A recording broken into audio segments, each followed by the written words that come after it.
What can I say? Some people have just got it. You ain't kidding. It's just real rare these days. Find someone who's not willing to take things the way they're handed to them. Too many good folks not willing to get their hands dirty. And too many assholes taking advantage of it. Look at what happened at Diamond City. Before McDonough took over, it was a half-decent place to live. A little stricter than I usually go for, but not terrible. I thought he and I had a pretty happy childhood. But then he decides he's gonna try and get elected with his anti-ghoul crusade. Mankind for McDonough. Before you know it, you got families with kids lining up to drag folks they called neighbor out of their homes and throw them to the ruins. You and McDonough knew each other as kids? Oh yeah. Guy's my brother. Grew up together in a little shack on the waterfront. Guy was the standard big brother. Entitled, punchy, liked to shove rotten potatoes down my shirt and slap my back. But I never thought he'd be capable of something like what they did to those ghouls. Why did McDonough campaign against the ghouls? Because he thought he could win. There'd always been a pretty clear divide between the folks living in the stands and those down on the field. I'm not convinced they didn't do it just to improve their view. I remember storming into his office above the stands after the inauguration speech. He was just standing there, staring out the window, watching as the city turned on the ghouls. He didn't even look at me. Just said, "I did it, John. It's finally mine." Should have killed him right there, but I don't think it would have changed anything. Instead, I pleaded with him, begged him to call it off. He said he couldn't. He had nothing against the ghouls. He was just carrying out the will of the people. And he couldn't betray the voters. And then he smiled.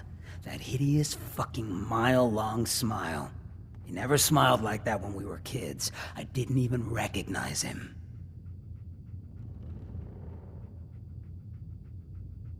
Wait, what do you mean you didn't recognize him? I don't know. Just didn't seem like the guy I grew up with.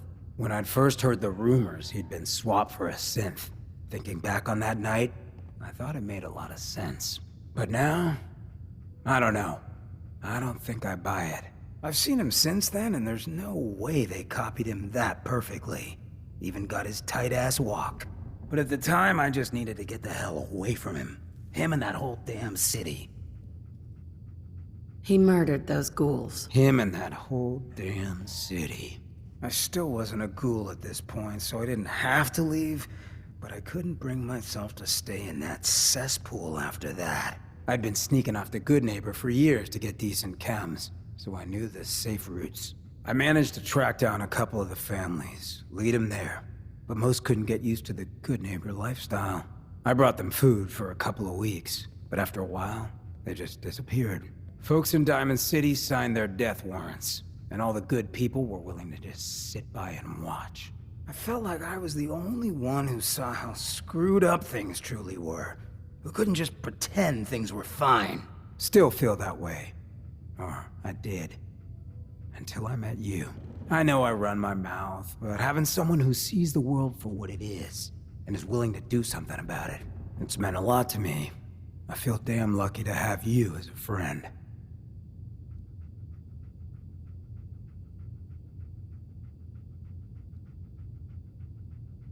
You're not going soft on me, are you, Hancock? Hey, everyone's entitled to some softness.